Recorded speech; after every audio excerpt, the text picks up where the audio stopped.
Hello and welcome to Cinema to the Letter. For this bonus episode, we're announcing our lineup for Season 5, Godzilla!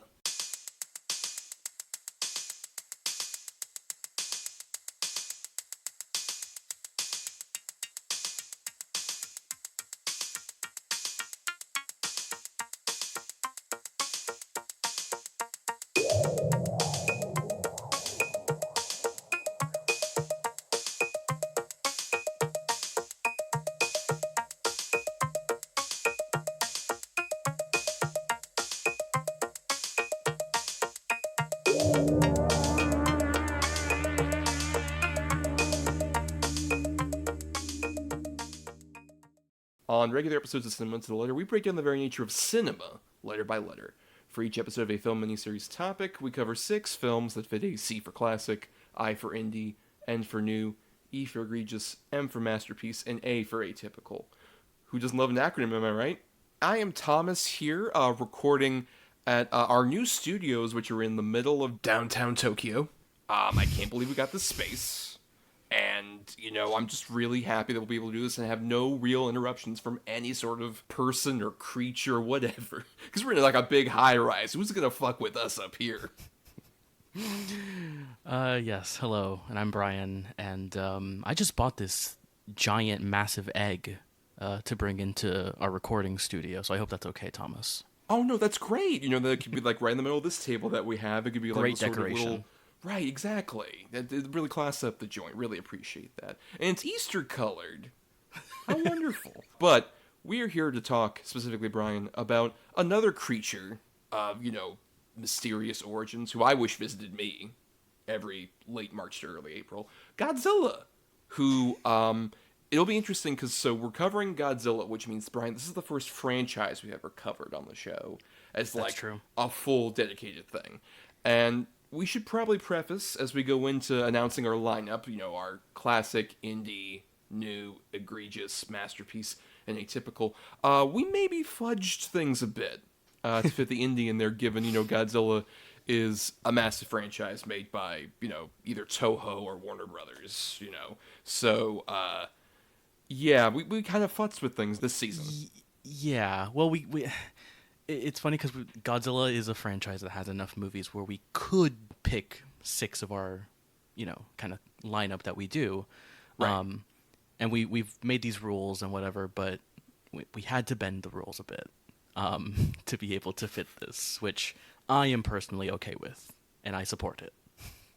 Right, yeah, we created this. We can have loopholes, whatever. We found an excuse, at least. We'll talk about it. Right. Before we even get into that, I'm curious, we should probably let people know here, and we'll probably talk a bit more in our C for Classic big episode, but TLDR, Bryan, you weren't as aware of Godzilla before the start of the prep for this particular season, right? Not as much. I have seen kind of, I guess, some of the more popular ones, so like the original, the kind of newer ones, and both like Warner Brothers and Toho produced. But yeah, I really hadn't dived into any of like the classic stuff, like the Showa era stuff, or any other stuff until now. So this is it's really exciting, especially since this is kind of lining up with the 70th anniversary of Godzilla, right? So, Well, of course, that's like the main reason we're doing this. Yes, Godzilla turned 70. In his prime, winning Oscars, Yeah. making a lot of money all over the place. The 70's the new 30 when you think about it. Let's get into the lineup. Let's talk about what we'll be discussing and the release dates and whatnot. So first, as with any season, we start off with a C for Classic, which will be coming out on April 23rd, which the focus of it is going to be the 1968 film Destroy All Monsters, which you kind of mentioned this earlier, part of the Showa era. We'll be visiting a couple of movies from the Showa era, given that's a pretty long period for Godzilla, which, in case you didn't know, by the way, Godzilla's divided into specific eras. Showa, Heisei, Millennium, and the Reiwa, which I believe is the current one we're in Japan. In any case, so we'll be covering Destroy All Monsters from the Showa era, which, some people might ask, like, hey, why aren't you covering Gojira for this? And I'm like, that feels like it's just been covered to death, the original 1954 movie, in a way that much more intelligent people have spoken elsewhere. I want to talk about just some of the weirder ones, like Destroy All Monsters is the big Monster Mash one with like all the big monsters. Bryan, you haven't seen this one yet, but you're curious because you're going through the show, as like you mentioned earlier. I am right. Kind of as we speak, I'm kind of going through all the Showa era ones. I'm like 5 or 6 movies in right now. I haven't gotten to this one, but yeah. I mean, the original is a great movie and is a very important movie, of course. But yeah, it's been discussed to death, and I also would rather kind of cover the more weirder elements of Godzilla, like I've kind of seen from a lot of these Showa era movies, especially with all the other monsters that are going to show up too. I think that's really a cool way to kind of get not just Godzilla, but other kind of kaiju and other monsters in there as well. A true smorgasbord of monsters, Yes. I will say. As someone who, by the way, didn't mention my origins earlier, I was aware of Godzilla culturally, but I didn't really get into that stuff until about like 2019. So it's been about 5 or so years since like around 2019 when I went through the Showa movies on Criterion, and then later during the pandemic, I did like the rest of them pretty much. Anyway, let's keep going with our schedule. Here's our Eye for Indie. Going to come out April 30th. The one we bent the rules on because we had to cover this movie, Godzilla Minus One. The recent Oscar winner, as I kind of teased earlier. A movie I know you've seen, Bryan, because I've seen at least the black and white version with you, and you had seen the color version previously as well, and we really had to cover this one, right? There's no way we couldn't. Right, especially because I mean, we'll talk about why this movie is very important for like the 70th anniversary and just how much it calls back to the original films and just all the stuff that it's doing is fascinating, as well as it's just a fucking great movie, and yeah. I'm so excited to be covering that movie in particular, and yeah, I'm it rules. It rules. All the more impressive because we should mention our loophole we've created for all of you asking like, hey, wait a minute, that's not an indie movie.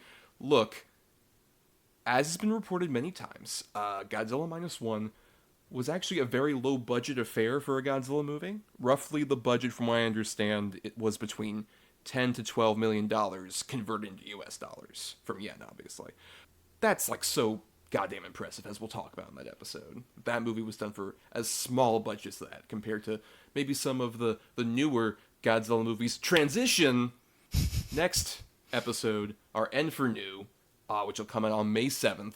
We'll be covering, Bryan, a movie in theaters, which we do all the time on Patreon, patreon.com/cinema2letter. But we've never done that on the main feed, a movie that will presumably still be in theaters by the time that episode comes out. Maybe. Or will it be on Max by that point? Perhaps, yes. But Godzilla X Kong, The New Empire will be our N for New episode. It's coming out in a matter of days for the two of us as we're recording this, so we haven't seen it yet. But we're both extremely excited, right? Just can't wait. Especially after Godzilla Minus One. Very similar movies, I assume. I imagine that. The mechanic arm, really, when you think about it, represents fascism. And I won't explore this further. But, so yeah, that'll be our N for New episode, Godzilla X Kong, The New Empire, coming to theaters. Maybe still in theaters by the time you're hearing this. Right. And kind of gives us an opportunity to talk more about the kind of MonsterVerse movies from Warner Brothers and Legendary as well, which is an interesting kind of newer, I guess, franchise Godzilla's a part of. Or even, in general, having an American one on this list, I think, it's part of the smorgasbord, as it were, because, look, we could have done Godzilla 98, but spoilers, that's not the subject of our E for Egregious, coming out on May 14th, where this one might be hotly contested by some people out there. I think we'll go into further detail as to why I personally programmed this one here, but from the Heisei era, Godzilla vs. Mothra, 1992, which you have not gotten at all into that era, Bryan, so you have not seen this era of Godzilla nor the specific film. No, I have zero kind of conception of what that era of Godzilla is, but I am very curious, especially because I just have seen none of the 70s, 80s, or 90s run at all, so I'm very curious. Yes, we'll get into more of the reasoning why I picked that, but I'll just at least say this much. It's not the worst Godzilla movie, but I wanted to bring the Heisei era in somewhere, and I think this one has bits and pieces of what I love and also don't quite like about that particular era. But we'll get into that. Then, coming in on May 21st, our M for Masterpiece, where we like to do, sort of more modern ones, and we'll be covering our subject from the Millennium Era, Godzilla, Mothra, and King Ghidorah, giant monsters all out, hyphenated, those two words, attack, from 2001. We'll call it GMK, which, Bryan, obviously you also have not seen this one. I'll just say, it may be my favorite Godzilla movie. You've mentioned this, yeah, and I'm very curious. What a title! It's a really incredible title. I'm excited because I have kind of, so far in my Godzilla, I have met those three monsters in the Showa era. So I'll be curious to see kind of how they bring those into, literally the new millennium. By the way, spoilers, Baragon is also in this, who I don't know if you've met yet. He's the fourth monster. And I don't know, he just got cut out of billing. He had a bad agent. I don't know what the deal is. Poor Baragon. He's like a little dog guy. I love him. You'll see him in Destroy All Monsters. Okay, shortly. okay. He was also in Frankenstein Conquers the World, which is a real movie that Toho made about a giant Frankenstein that's kaiju-sized fighting Baragon, this dog monster thing. Real movie. But then our final episode of the season, our last little bit of Godzilla, coming out May 28th, we'll have one that we've known for a while was going to be part of the season. Also, you would have known if you're a patron over at patreon.com/cinema2letter. You get to vote for the topic for at least one episode per season. And you all chose for our A for Atypical choice, Godzilla vs. Hedorah, aka Godzilla vs. the Smog Monster. Bryan is closer to this one in his sort of chronological watch, but it will not prepare you for how weird Godzilla vs. Hedorah is. I'm so excited. Yeah, you've kind of told me a bit about this one, and I'm curious. I'm curious, especially as I've been kind of diving into more of the Showa era, and I'm just fascinated by all these movies. So I'm sure it'll be fun to talk about. On that note, so that's our lineup. I'll repeat it one more time here. C for Classic, Destroy All Monsters, 1968, coming out April 23rd. I for Indie, Godzilla -1, coming out on April 30th. The N for New, Godzilla X Kong the New Empire, currently in theaters, coming out on May 7th. Our E for Egregious, Godzilla vs. Mothra from 1992, coming May 14th. Our M for Masterpiece, Godzilla, Mothra, and King Ghidorah, giant monsters, all out attack, coming out May 21st. And our A for Atypical, Godzilla vs. Hedorah, on May 28th. So that's our lineup for the season, but we should shout out it over on the Patreon currently, Bryan. Everyone will be able to, listen to a lot of bonus content for just that $1 and get to vote for stuff like that Godzilla vs. Hedorah bit. But some stuff on the Patreon right now. We just did our March Madness where Godzilla competed, and I won't spoil anything for anybody, so you can listen to all 3 hours and 45 minutes of that. Godzilla puts it in a fight, I'd say. He does. We'll leave it at that, maybe. We'll leave it at that, yes. But coming in April, the month, this is coming out, we are going ape by covering all 9 of the Planet of the Apes movies on one podcast, just one big old episode about it, because Kingdom of the Planet of the Apes is coming out in early May. So we're going to go through Planet of the Apes 1968, Beneath the Planet of the Apes, Escape from the Planet of the Apes, Conquest for the Planet of the Apes, Battle for the Planet of the Apes, Planet of the Apes 2001 from Tim Burton, then the 3 recent ones, Rise of the Planet of the Apes, Dawn of the Planet of the Apes, and War for the Planet of the Apes. All 9 of those movies we'll be covering. And I know, Bryan, you've seen the original movie, the more recent trilogy, and the Tim Burton one. Oh, yes, how could we forget that movie? Of course, but you haven't seen the sequels to the original, right? No, and I haven't seen the original since, man, it's been a very long time, I'll be honest. Where like I don't remember anything about that movie really, except for like, of course, the ending. But yeah, I love the new trilogy quite a lot actually, and I'm very excited for Kingdom. So yeah, that'll be a lot of fun. But we will also be covering the Tim Burton movie. So, well, we can't forget that, Bryan. God, every time you mention like, yeah, these are the ones we're covering, the original 5, the new trilogy, and then like the Tim Burton one, I just like get really like off kilter. Just like, oh yeah, that one exists. we should also tease that in May coming up on the Patreon, we decided this right before we pressed record here, everybody.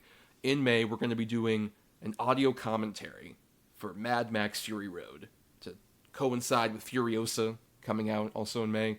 We'll have a lovely day recording that particular one, I think, Brian. Absolutely.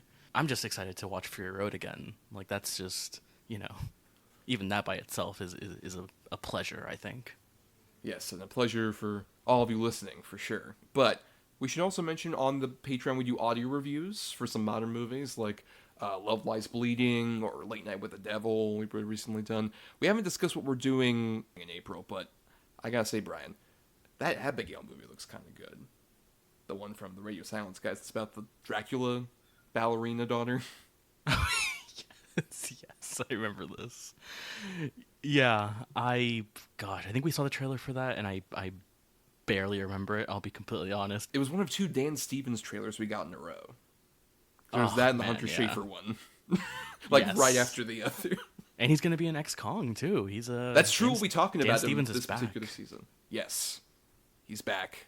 Better than ever, hopefully. But, yeah, so all those, different bonus podcasts and the audio reviews and stuff. It's all on the Patreon for just the $1. Really helps out the show, keeps the lights on, and allows us to do fun stuff that doesn't quite fit into the format of the show. But on that note, we should just go ahead and wrap up here. I want to thank Burial Grid for our intro and music and everything else we use on the show. Purchase this music at burialgrid.com. Thanks to Michelle Kyle for our artwork. Find her at MishKyle96 on Twitter. And you can find the show on Instagram, Twitter, and Facebook at Cinema Number 2 Letter. Any of the socials will be under at Cinema Number 2 Letter. And you can find me on Twitter and Letterboxd at Not The Who's Tommy. And, I also do some writing and editing and stuff for film-cred.com. You can also follow me on Twitter at BRYANDRADE and the number 3. Or you can follow me on Letterboxd as well, where I'm much more active. And also I will probably have a ranking of these Godzilla movies at some point whenever I can actually finish them. So, follow me on there. Are you going to wait till you finish or not just, update as you go along? We'll see. I've been doing, because, ranking, usually I rank directors, and I've been kind of waiting till I finish all of their movies to do it. Yeah. So I may do that. I may do it by era as well. I don't know. We'll see. List making is a hard, punishing process. Truly, yes, for any Letterboxd user like ourselves. And for more of our antics, you can follow us on Apple Podcasts or other podcasting platforms or wherever you're listening. And while you're listening, if you're on, say, the Talk Film Society feed, we'd recommend any of the other great shows that are on there. Brian and I have guested on a couple different podcasts over there. It's been fun. And you can also listen to our full archives for the past 4 seasons of this show and the old Double Edge Double Bill stuff on our Podbean feed. And if you can't support the show on the Patreon, that's cool. Money can be tight. But the free way to help us out is to rate, review, or simply share the show around to give us more visibility as we rise from the depths of the ocean like the great kaiju. So we'll tease once again next week. Destroy All Monsters from 1968 will be our subject for our C for Classic. And on that note, wait, Brian, does it sound like really heavy footsteps? Oh. I think my water's rippling, like that classic Spielberg movie. Always, I believe, is where that happens. But I just... Oh my God. Brian, you see that, right? He's behind me, isn't he? Well, that happened. Take the egg. Let's get the fuck out of here. That egg's gotta be worth something. I paid good money for that egg.